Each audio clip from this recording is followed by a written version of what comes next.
Hey, nerds. We understand you. Drop those controllers. Lose the wizard hat. And ready your Cheetos. It's time for some hard-hitting talk about the movies, books, and games you love. So get ready, oh searcher of useless knowledge. It's time to step into the Geek Cave.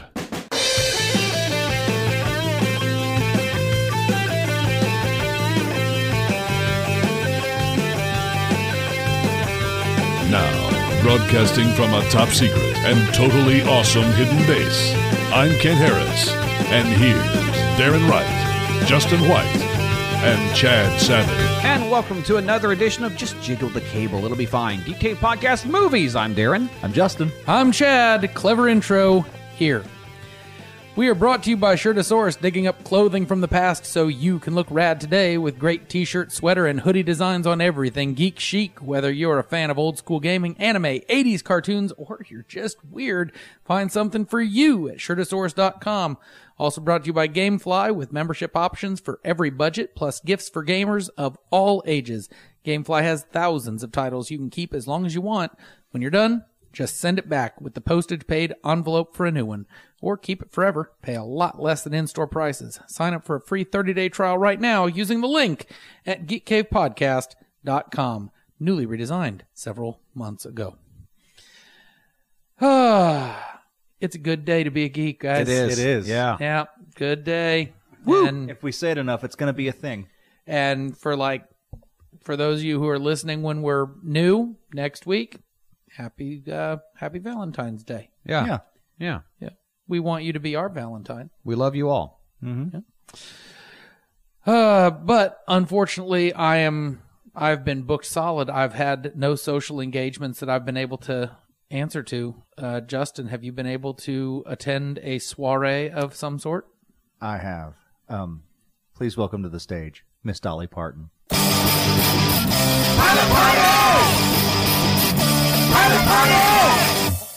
Pilot Party!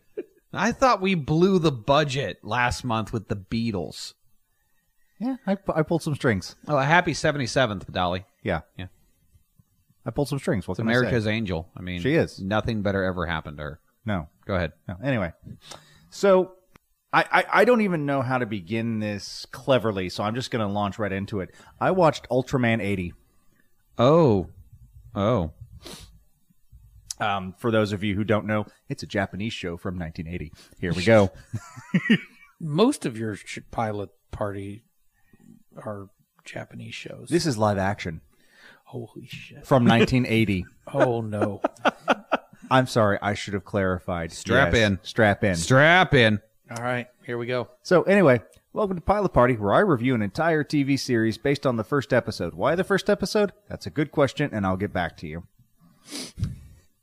It's spring all over Japan, and a strange phenomenon is occurring. That's how seasons work. Yeah. Particularly this season of this show. Spring has sprung on Japan, and a strange phenomenon is occurring that can only be caused by monsters. It's time for outdoor fucking. It starts today. Starts today. 1st of May. Go ahead. Sadly, not all is well in springtime in Japan. Grass, trees, even rocks are dying or losing their color, and all because of monsters. But no one seems to realize it. No one except Takashi Yamoto. Takashi is a somewhat bumbling junior high school science teacher. He's even late for the first day of his on the job. Like they're having a presentation to announce the 2 new teachers. He is one of them, and he is late. I mean, 50-50 shot. Yeah. During class, there's a small earthquake, and Takashi thinks he sees a monster lurking in the clouds. Upon hearing this, the students ridicule him, and he takes them out to a nearby field to search for clues. Because, education. Sure. Meanwhile, at the United Nations Defense Army base, Kazuki Amoya and the UGM utility government members feel the earthquake is due to a monster and goes to investigate. The UGN at the undab. Yes. I'm glad you caught the dab part. 'Cause Yeah. Kazuki and Takashi meet in the field and realize they're investigating the same thing. Later, Takashi thinks he sees the monster again and sounds the alert. No one else saw it, but he gets reprimanded by the assistant principal. But as she's about to chew him out, the monster finally reveals itself and begins to destroy the city. That'll get the monster on a list. The UGM springs into action, but their weapons are no use. Takashi finds a secluded place and becomes Ultraman 80 from Nebula M78. Okay, yeah. But if anybody sees him transform, he can no longer stay on Earth. He grows in size and begins to fight the monster. And lose. Every attack is countered and the monster hurls him into buildings. Soon, the blue jewel on Ultraman's chest starts to flash red. Apparently, he can only be in his Ultraman form for 3 minutes.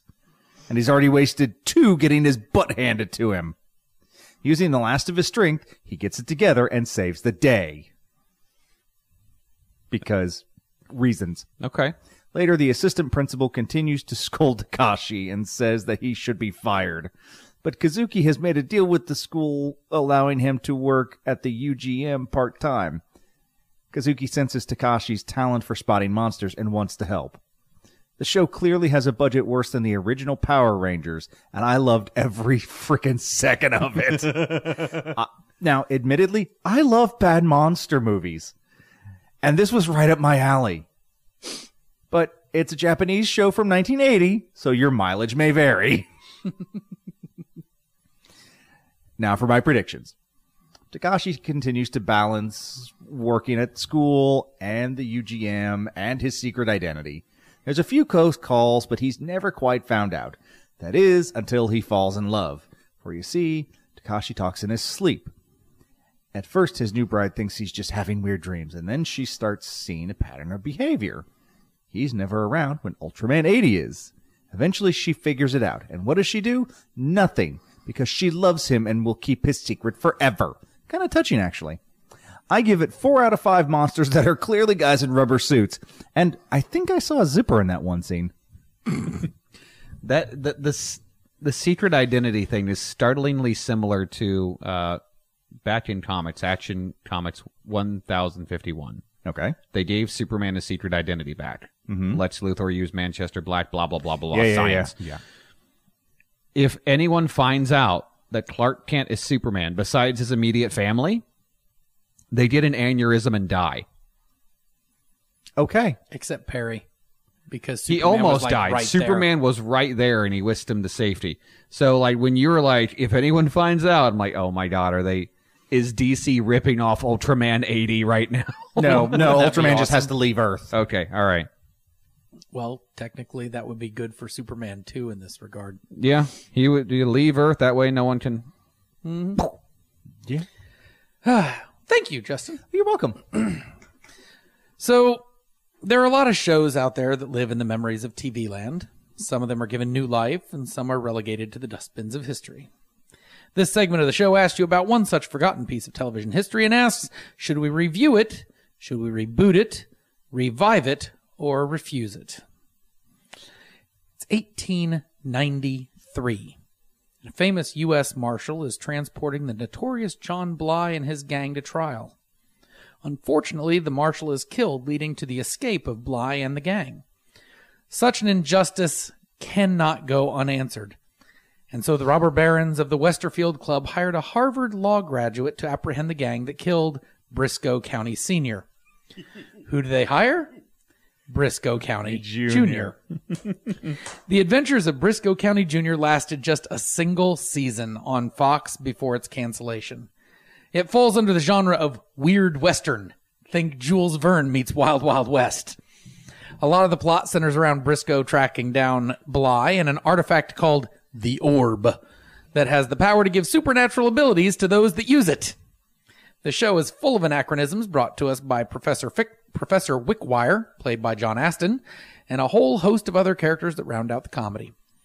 Each episode is trying to keep the comedy just under the threshold of too much, and mostly succeeds. So 30 years later, The Adventures of Brisco County Jr. Review, reboot, revive, or refuse? Review. Yeah. I want to revive. I want Bruce Campbell back as Brisco County Jr. 30 years later. He's killed off in the first episode, and Brisco County Jr. takes over. Yeah, but not Brisco County the third Jr. Yes. Or Brisco County Jr.'s twin brother, Brisco County Jr. Brisco County. Brisco County, played by Brisco County Esquire. Brisco Country. Brisco Country.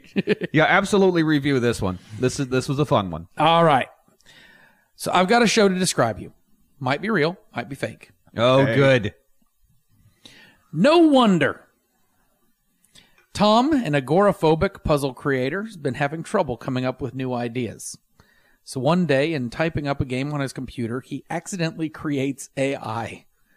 The wisecracking and occasionally rude AI, named Omni, immediately downloaded the encyclopedia from a CD-ROM. Did I mention that this is like late 80s, early 90s? Sure. And now wants access to more things. And the plot centers around Omni wanting to learn something and Tom having to go outside, facing his fears on some adventure in order to learn about it. Okay. Not No. Let him do the. Or is this? This is is this it, the only right? one? Well, because the last time you compared two shows. we had well, two that we the had to other one choose is from. Small Wonder. And yeah. A robotics engineer creates a lifelike android in the form of a 10-year-old girl dubbed Vicky. The plot centers around the family trying to keep Vicky's real nature a secret from their neighbors. The comedy often arises from the family's efforts to disguise her in various ways. The actual real human brothers get rich quick schemes, and Vicky's literal interpretation of instructions. Okay. Small Wonder is real. Yes, and the other one Because- is not. Yeah, I liked Small Wonder as a kid. See, and I'd never heard of it. I was Yeah. like, she's what a the hell is small Small wonder. Wonder. Yeah, it was I had never heard of it in It my was life. kind of like the sitcom Out of This World. Yes. Yeah, and this Have you was- heard of that one? No. This was in the weird Oh. phase in the 80s where every sitcom had to have some kind of sci-fi hook to it. For Out of This World, the main character is half alien, half human. She can stop time by touching her fingers together, Yeah, before Zach Morris was like, time out. yeah. And then he did something scummy. and she can unfreeze a person by touching them, and then restart time. And her dad is off world, but he can talk to her through a little triangle that lights up. Glowing triangular triangle, thing. But yeah. yeah, I mean, Small Wonder was great. I liked Small Wonder. They Also, should revive that. Out of This World sounds awful. Oh, it was. Yeah, yes. it wasn't very and, good. And quite honestly, I watched some of Small Wonder. It's also awful. Oh, it is. Yeah. But they should revive it anyway. Yeah. And for Out of This World, the opening credit sequence shows the dad, saying goodbye. He's just in an astronaut suit. Oh, do you remember the song? Would you like to swing on a star? Yeah, carry moonbeams home in a jar. You don't remember this? No. Hudson Man. Hawk. I mean, does- Hudson Hawk did it Hudson better. Hawks does that song better. Yes, Yeah, but that was the title to. yeah, that's what they. Yeah. Anyway, we've gotten off topic. Wow. Once That's I heard crazy. No I mean, Wonder, you're though. all right. So Once I heard No Wonder, I'm like, oh, please let the other one be Small Wonder. Yeah, because that's- that'll be the easiest because time we've ever No played this Wonder game. kind of sounds like Electric Dreams that we talked about on that other show we do. a little bit, yeah. All right. I enjoyed it. I'm going to run down some trailers. Okay. Polite Society. Upended expectations in a traditional Indian family, mix in some action and perhaps a bit of horror for a likely fun mix. Sharper. A stylish dramatic thriller featuring Bucky trying to steal billions of dollars from Lord Farquaad. Are you there, God? It's me, Margaret. Okay, it's coming from the mind of Judy Blume, so it's likely to be good if they keep the source material. I definitely laughed more than once during the trailer. Also, Judy Blume is like one of the most banned authors in the country. Yeah. So I really hope that they keep this true to the book. I hear Are You There, God? It's me, Margaret. And I hear Ray Stevens. It's me again, Margaret. Renfield. Yes. This looks so good. Yes, And then Nicolas Cage shows up and it just gets weird. I know. Evil Dead Rise. The good. Necronomicon? Check. Chainsaw? Check. Creepy Deadites? Check. The bad. Focus on body horror gore effects? Boo. No Bruce Campbell? No Bruce. No. He's producing. He's not in it? Well, this can be safely skipped. Beau is afraid. Joaquin Phoenix is held captive by Nathan Lane in a mind screw of a visual feast that would make Terry Gilliam go, wait, WTF? You know what? Marlowe. I want nothing more for film than for Raymond Chandler-style detective noir films to become the next big thing in film. Trends are cyclical, right? Yeah. Liam Neeson as a detective in a noir film. Chef's kiss. Linoleum. Question. Why does every Jim Gaffigan role look just so sad? It may be charming eventually, but... He voiced Johnny Thunder in season 2 of Stargirl. And that was the only one I've seen where it didn't look sad. Yeah, he just, wow. And I didn't even see him, so That's why. yeah. Baby Ruby. Okay. Baby horror, thriller, gore stuff in the trailer. That's a nah from me, dog. Yeah. No. Hello Tomorrow. This is a Fallout prequel.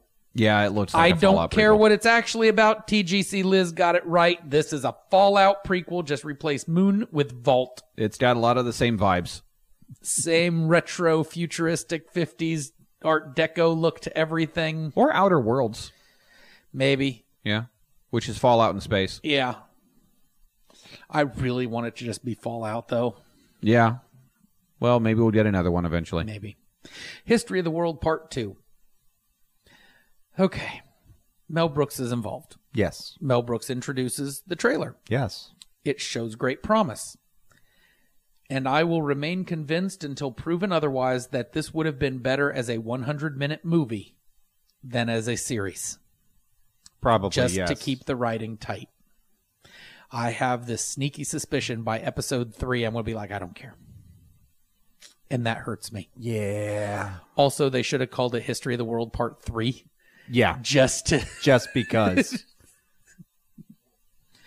All right, guys. I've got a question, and there's good answers to it, but I want wrong answers only.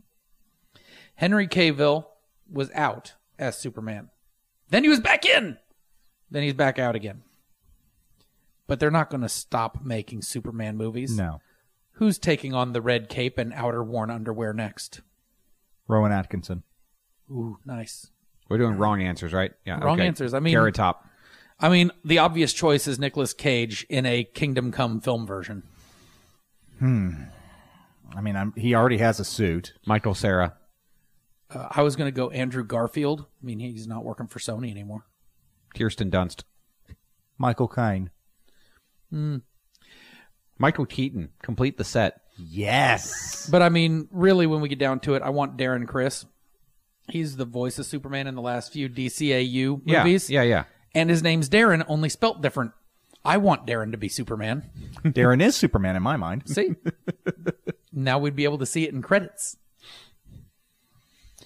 On to some reviews. I didn't have anything to add, so just shrug. I know, theater of the mind. Strange World on Disney Plus. If you have the twist spoiled for you early, it's going to color your perception of the entire show. My spouse made a joke. I couldn't unsee it. That was the twist. I was making jokes the whole time about it. I was almost angry that she'd guessed it. I wasn't angry, just almost, because I was blissfully ignorant until that moment. Anyway, a former adventurer, now farmer, has to track down the cause of a crop failure. His family tags along, and it's a fun adventure, and Splat is adorable. It's an A. Okay. Encanto, live at the Hollywood Bowl. A lot less funny than the other Hollywood Bowl movie I've seen. But in terms of highlighting the music of the movie, it's pretty good. Don't understand why they used handheld mics instead of over-the-ear models. And there are definitely times when the microphone control was a problem. Otherwise, a great way to spend 45 minutes. Less time than that if you fast forward past the child chorus short film that they decided to ram into the middle of it. B+. That 90s Show, Episode 1. Remember the first episode of Fuller House? Yeah. Remember how it was vaguely. fine? Fine. It's fine. It's fine. Remember all the interruptions for old actors coming into the scene and everyone just cheering for way too long than is right or proper? And it was fine. Get ready for 30 minutes of that as each of the principal actors shows up. Get ready for Red, pause for cheer. Kitty, pause for cheer. Eric, Donna, just wait. It just keeps on going. Get ready for all manner of 90s references like, hey, you remember Zima? Also, get ready for relationships that never grew, like Red and Eric's. Or a truly depressing set of relationships, like Donna and Eric, or Kelso and Jackie. And carbon copies of previous characters, like Kelso and his son, Kelso, or Fez and Ozzy. Like the first episode of Fuller House, it's fine. The rest of the show, it might be great. The rest of Fuller House was good, but it's mildly troublesome that 25 years after that 70s show first aired, Kurtwood Smith is still the best part. It's a B. So it's like The Force Awakens in that, hey, you remember all this stuff you liked? Here it is again. You remember this? You liked this. This is like fine, this. right? You like this. Enjoy it. You like how Red and Kitty didn't redecorate once? Fine. The last 25 years? You got to recognize the house. Fine. It's fine. Darren, did you watch anything? First, off of my notes, real quick, I have watched most of the National Treasure series on Disney Plus. Oh, right. Edge of History. And first episode is fine in the general sense. I mean, there's a lot of setup, that stuff. For the most part, it's good. Yep. There's some weird kind of relationship melodrama. Sometimes characters forget to share the brain cell that they have. And as a result, you get some stupid situations. Catherine Zeta-Jones as the villain is remarkable, and just she puts a lot of scene chewing into her role, and it's great. It is a National Treasure without Nicolas Cage, which is a bit weird, but that doesn't necessarily make it bad. And it's not like they pretend his character didn't exist. In fact, there are several callbacks where like, hey, you see the glasses? Hey, you see the pipe thing? Yeah? And Riley is back from the National Treasure movies as well as a few other returning characters. So it is very much in line with that franchise. So if you like National Treasure, and I do, and you like adventure stuff in general, Jess is a wonderful protagonist. She is a dreamer, as in like someone who is here under the Dream Act. And if she gets caught trying to find this treasure, she's going to be deported from the country. So, there's some stakes there as well. So I do recommend it. It's a watch it. I don't know if I'll give it a B. A B for a letter grade. Because there are some things that I would tweak. Mostly the stupid relationship drama that happens with everything involving young adults. Because it's very clear that Disney wanted to model this toward the CW crowd as far as that kind of audience goes. But if you can get past that, it's a fun watch. I made my wife watch Willow. She had never seen it, and I want to watch the Disney Plus show, and I need her to have the context in order to do that. So as a result, I rewatched it for the first time since the theatrical run. Okay. God damn, is this movie fun. I haven't seen it in years. It's still good. It's still good. The scene where Val Kilmer starts falling down the mountain and ends up a giant snowball is just... I didn't see it in theaters, but I think I saw it after that, and I haven't seen it since. Yeah, I highly recommend going back and watching it. It's so good. I watched it 2 days ago. Is it on Disney Plus? Yes. Yeah. Okay, I knew this new series. Okay. Yeah, it's on Disney Plus. Cool. So go watch it. It's recommended. If you haven't seen it yet, if you are into fantasy, Lord of the Rings stuff, anything like that, with a little bit more humor, then I think you'll enjoy Willow. Because Willow is definitely worth your time. Also, I watched Batman and Superman Battle of the Super Sons. How was that? It was all right. Okay. I like the Super Sons book, which this is kind of loosely based off. Yes. As in, you've got 12-year-old John Kent, and Damian As he Wayne, should be. and Yes. Damian Wayne, who is of an undeterminate age because they keep doing whatever they want in the 33. comics. Sure. He's like the Annabelle character. Yeah, I mean, he's like he's actually like really old. Uh-huh. Yeah. See, what they do is they don't let him die, and then they dip him in the Lazarus pit. Yeah. I got a comics question for next month. Fine.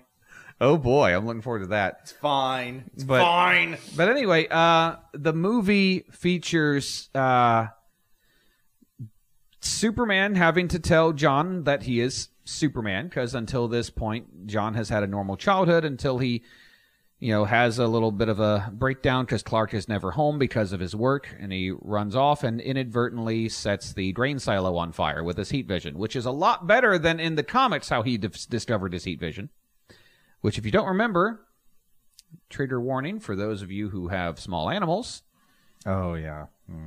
a hawk grabbed John's cat and was flying away, and John tried to stop the hawk and ended up incinerating both of them. Yeah. I'd forgotten about that. He should have had a Kryptonian kitty.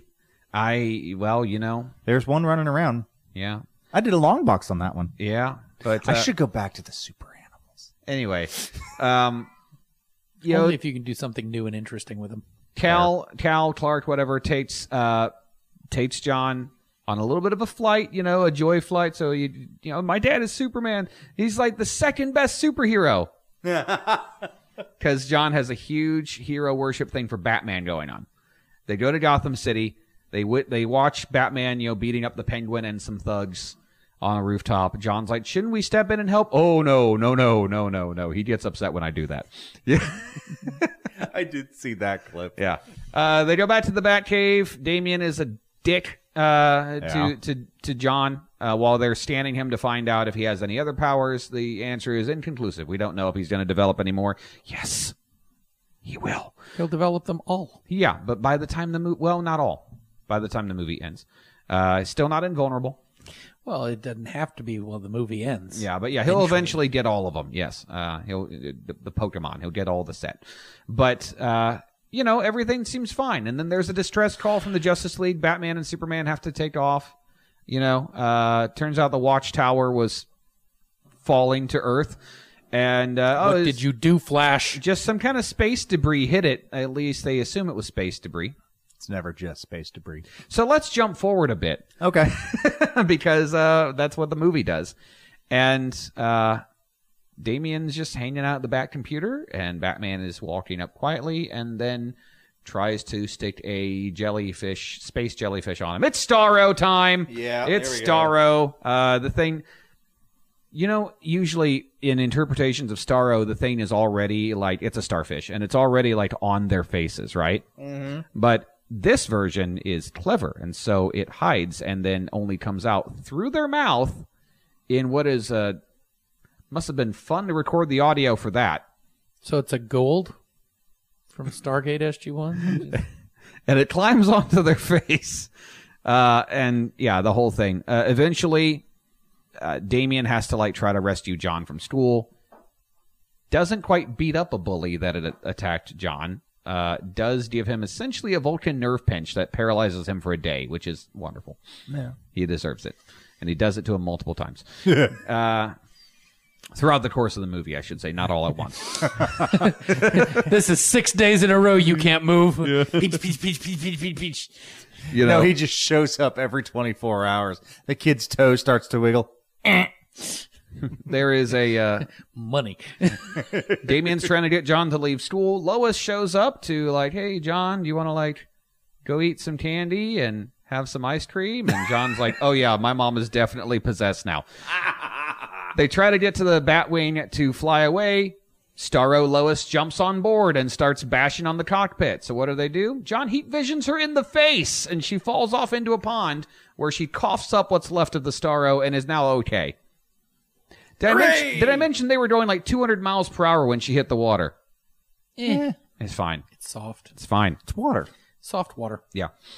Not that hard water stuff. Yeah. Long story You taking a short. shower with hard water? It sucks. Soft water is better.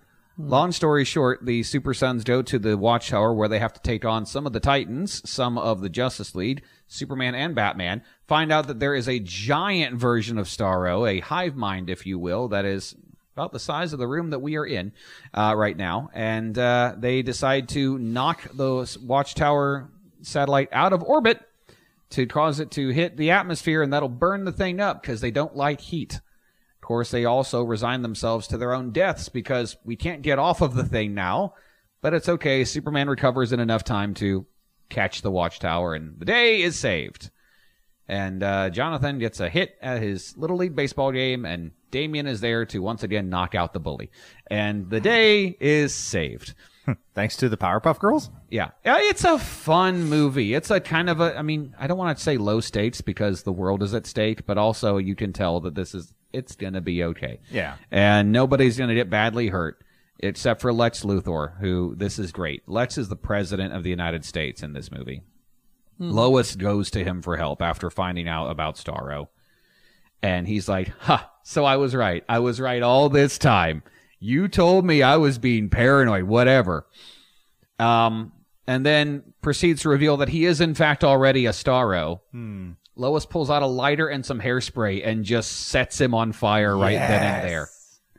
And I have a feeling she would have done it even if she didn't know.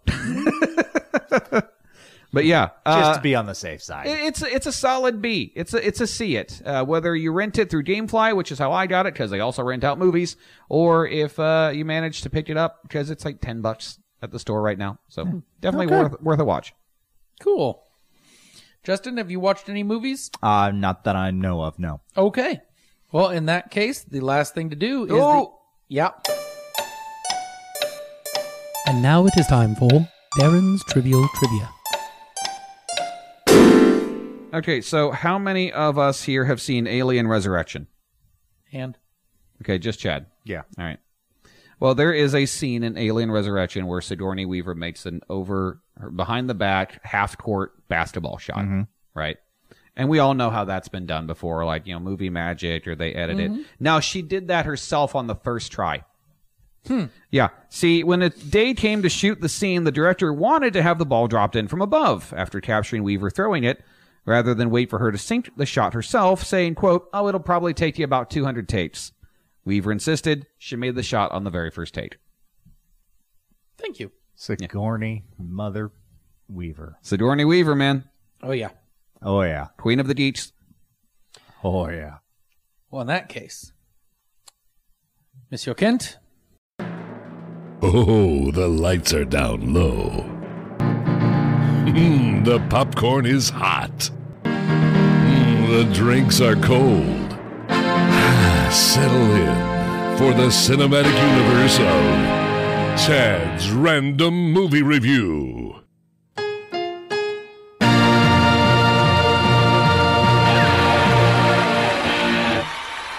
By the roll of the dice for our 150th episode, my next movie is Morbius. Yeah! Wait, do it with me. It's Morbin time! This month, however, the fates were kind and gave me Antonio Banderas in his second best role, playing the precursor to his most famous role, Puss in Boots. This month, I watched The Mask of Zorro. Wait, isn't Zorro and Puss in Boots in that universe the same? No. I hope so.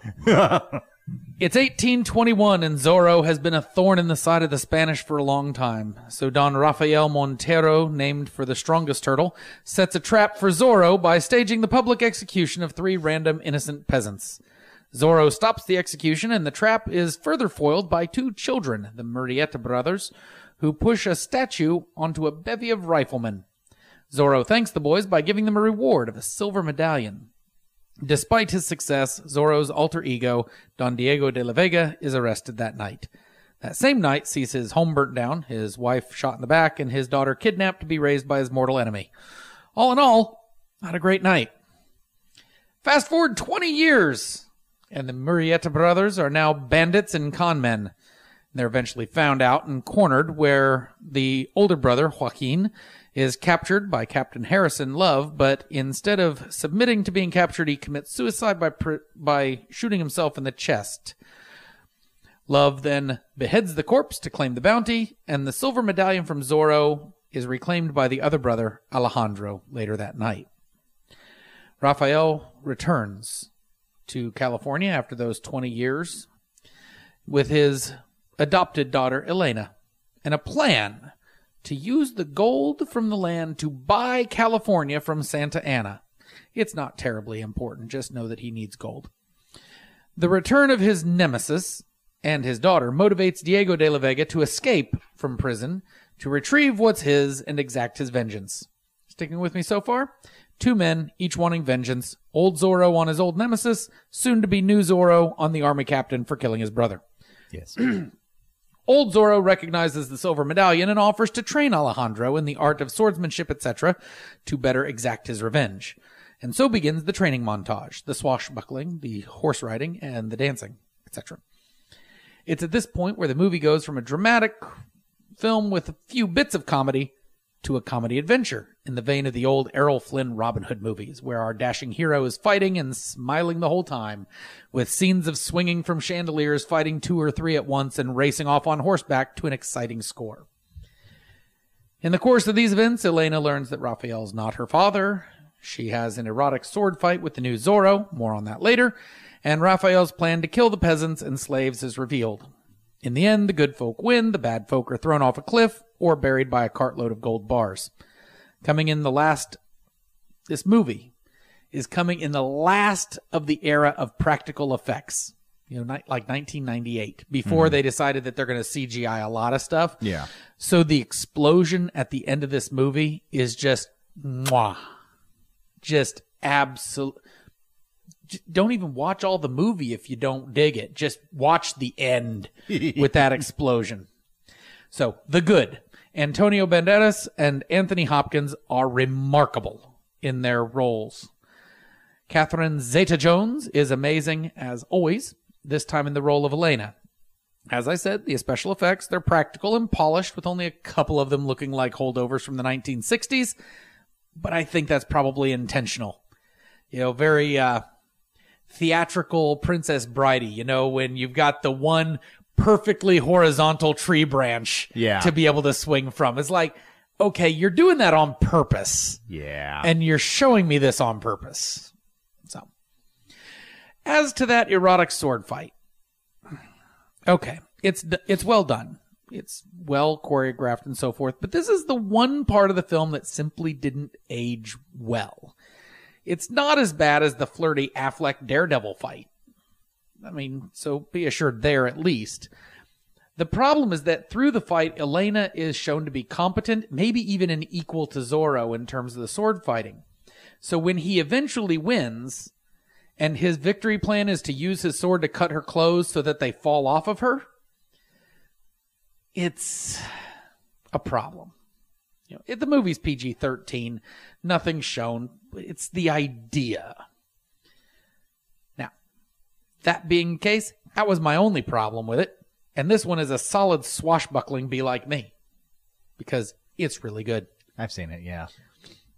With no other business, thanks to our sponsors, Shirtosaurus and Gamefly. Check out news and reviews not on the podcast on the website geekcavepodcast.com. Join the Discord for fun conversations. Tell your friends all about where to find us, including Podbean, Apple Podcast, Amazon, GoodPod, and so forth. Don't forget to check out our other offerings, including You Want Me to Watch What? And Week 3. Then head over to our YouTube channel to see Geek Cave Plays and Retromantics. For Kent Harris, our Ringmaster. For Darren Wright, our Taskmaster. For Justin White, our Toastmaster. I'm Chad Savage, our Mustard Plaster. Thanks for listening, and remember, everyone is a geek for something.